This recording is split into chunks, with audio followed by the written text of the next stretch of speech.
All right, we're going to continue to look now at each of the four teams that are associated with the contingency planning, looking at the management team, the incident response team, disaster recovery team, and the business continuity team.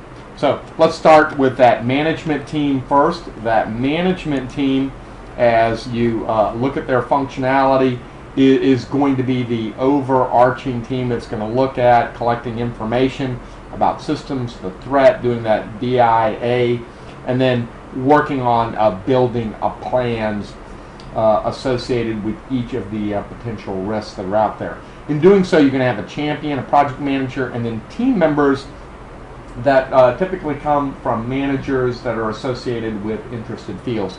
So as you're building this team, you've got that one champion, let's say leader, you've got a project manager that keeps things on time, on task, on focus, and then you've got those team members that are going to contribute to that management team. In doing so, they're going to bring in folks that are associated with the incident response team. And you know, the best way to think about this is bad things happen. How are we going to detect that a bad thing has happened, evaluate the situation, and then respond very quickly? You know, the best way to think about this is triage. You know, you've got to look at what the risks are associated with that particular incident and how we're going to respond to that. Think about this as a zero-day attack. A zero-day attack has occurred on your computer systems. You have to detect that the attack has occurred, evaluate what risks are associated with that zero-day attack, and then respond effectively to that zero-day attack. In doing this, this incident response team does lots and lots of things ahead of time, planning and looking at possibilities, and then lots of things during the actual incident and then after the incident so that they improve their processes. All right, let's now look at a disaster recovery team. Same kind of thing. We're going to detect, evaluate, and respond to disasters, and then we're going to try to reestablish operations at the principal business site. We're not jumping to another site. The site's not destroyed. It's still operational, but we've had a disaster occur of some form that has disrupted our business, and we've got to get back on our feet and get cranking.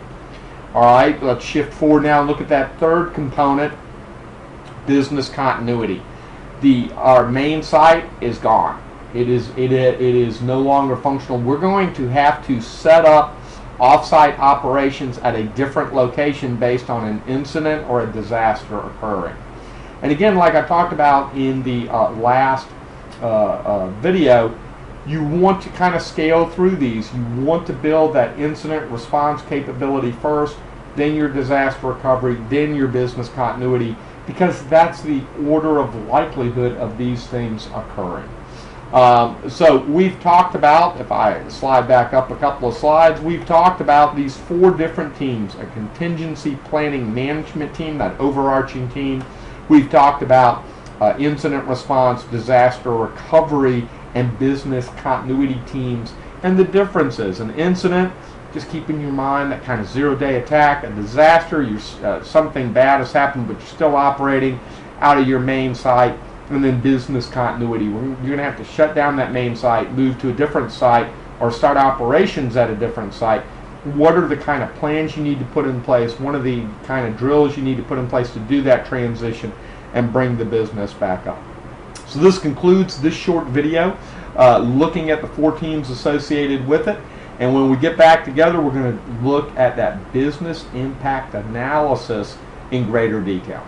Thanks for listening. Look forward to talking with you soon. Hope all is well. Keep studying computer security and privacy.